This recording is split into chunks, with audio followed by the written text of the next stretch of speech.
Assalamualaikum warahmatullahi wabarakatuh. Ketemu saya dengan channel saya YouTube Channel. Oke, kita akan membahas tentang isu yang sangat viral ini tentang pemakzulan Mas Gibran yang katanya purnawirawan para jenderal tanda tangan katanya seperti itu. Tahulah siapa di belakang mereka gitu loh. Kita lihat dulu ya videonya.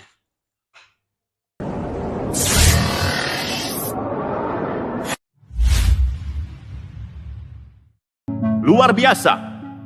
Baru kali ini sejarah mencatat sekelompok purnawirawan TNI yang dulu bersumpah membela negara, sekarang malah sibuk mengganggu stabilitasnya. Bukan melindungi konstitusi, tapi justru mau melabraknya. Bukan menjaga kedaulatan, malah jadi pion politik pecundang yang gagal di Pilpres 2024. Dan lucunya, semua ini demi satu nama yang sudah jelas-jelas ditolak. Mayoritas rakyat, Anies Baswedan. Mari kita bicara apa adanya.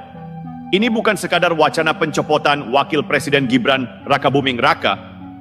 Ini sabotase politik yang dibungkus dengan embel-embel keprihatinan nasional. Padahal yang sebenarnya terjadi, sakit hati yang tidak selesai, dendam politik yang belum tuntas, dan ambisi kekuasaan yang kelewat lapar. Purnawirawan yang dulu dielu-elukan karena jasa, hari ini malah jadi alat.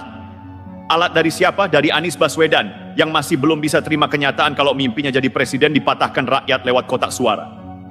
Dan parahnya mereka berkoar-koar seolah-olah sedang menyelamatkan bangsa.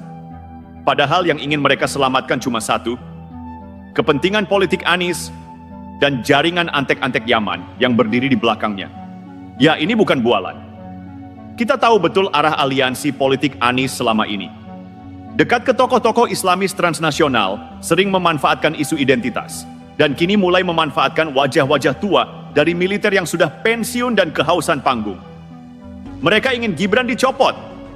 Gibran, wakil presiden yang SAH, dipilih oleh 58% suara rakyat. Mereka ingin Gibran diturunkan, hanya karena ambisi Anies ingin naik lagi. Mereka ingin Gibran disingkirkan, padahal konstitusi tak pernah memberi ruang untuk pencopotan hanya berdasarkan selera dan opini kelompok kecewa. Sekarang pertanyaannya, sejak kapan suara purnawirawan lebih sah dari suara rakyat? Sejak kapan dendam pribadi bisa jadi dasar mengubah susunan pemerintahan?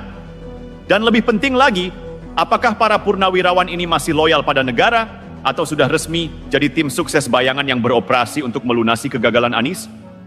Gibran bukan anak siapa. Gibran adalah wakil presiden Republik Indonesia.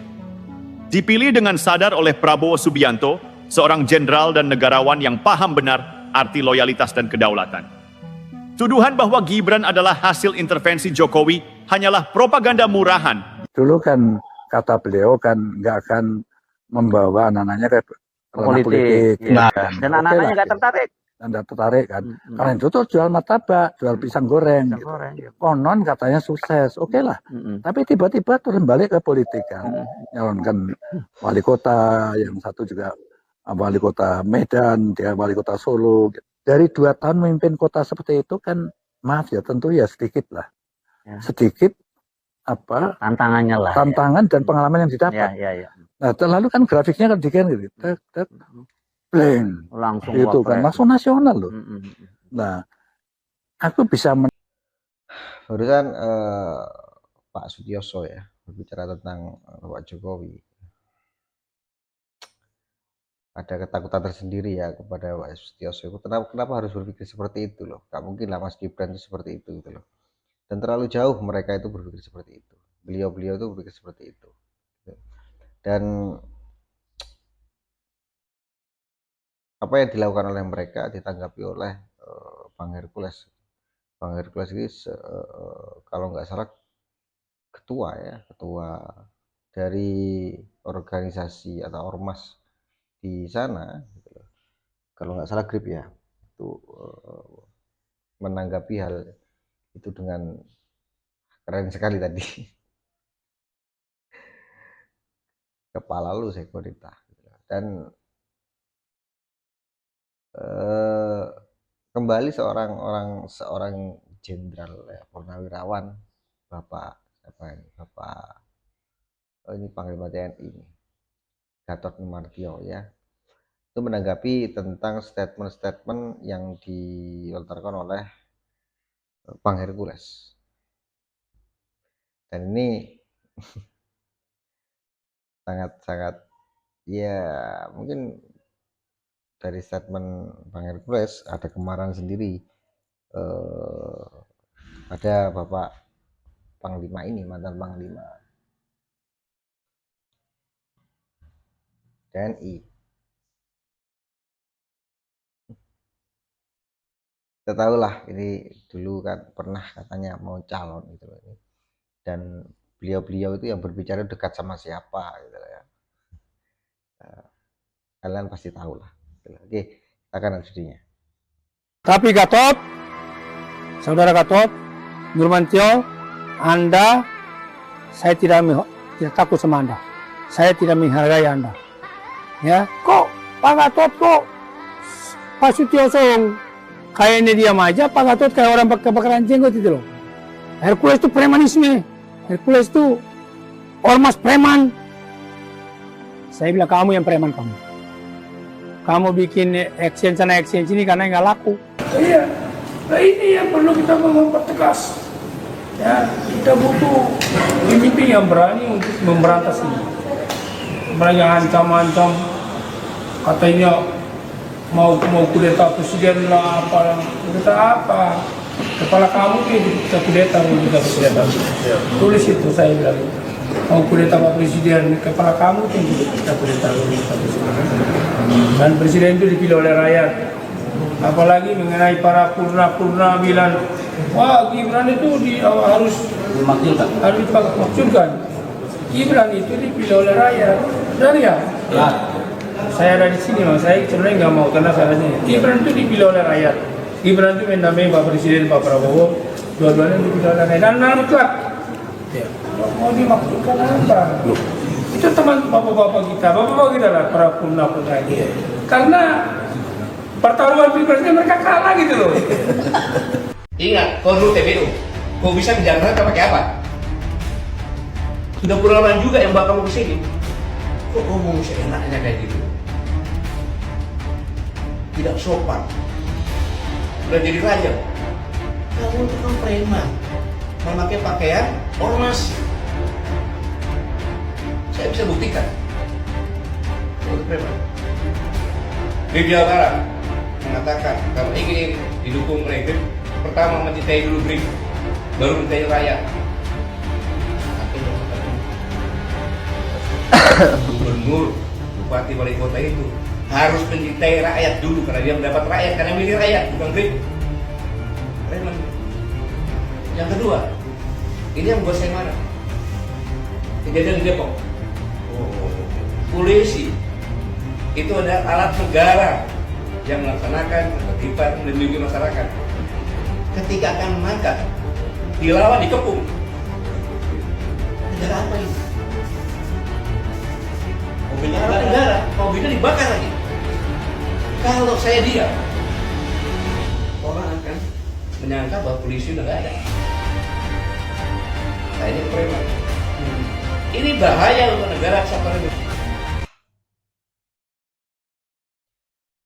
Ya, dari beberapa video itu kita bisa menyimpulkan ya, atau kalian bisa mengandai-andai kenapa beliau-beliau itu berbicara seperti itu dan melakukan hal seperti itu. Karena ya mungkin ya tadi dikasih dengan dukungannya kepada dulunya itu Bapak Anies Baswedan, kemungkinan makanya beliau-beliau itu berbuat seperti itu. Nggak tahu sakit hati atau gimana, saya juga nggak tahu karena kekalahan mereka gitu. Kalau seumpamanya mau memakzulkan Mas Gibran atau menurunkan Mas Gibran dari kursi Wapres, itu menurut saya sangat tidak mungkin, karena yang saya tahu kemarin Pilpres itu ya juga saya pendukungnya Pak Prabowo kemarin. Berapa persen? Jauh ketinggalan mereka gitu loh. Karena real yang saya tahu masyarakat Indonesia itu banyak yang mendukung Pak Prabowo dengan Mas Gibran. Gitu.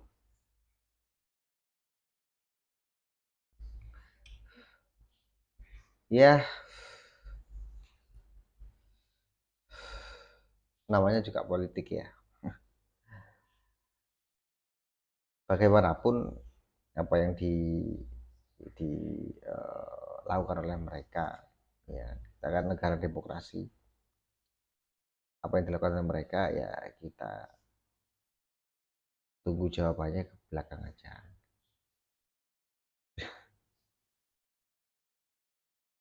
Saya berpikirnya sih mereka itu kan mereka atau beliau-beliau itu kan para orang elit ya, para petinggi-petinggi ya menurut saya.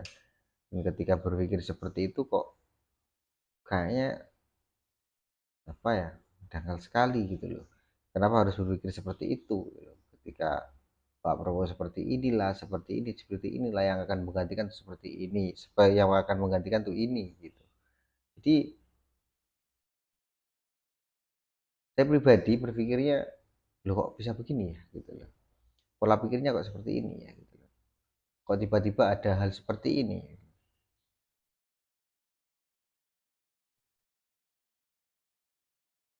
Iya, siapalah di balik mereka gitu loh. Jadi mungkin mereka ada dendam pribadi ya kita juga nggak tahu. Dan menurut saya statement-statementnya beliau itu kurang dipikir lagi lah lebih dalam gitu loh. Nggak mungkin lah senaif itu gitu loh Mas Gibran ini gitu.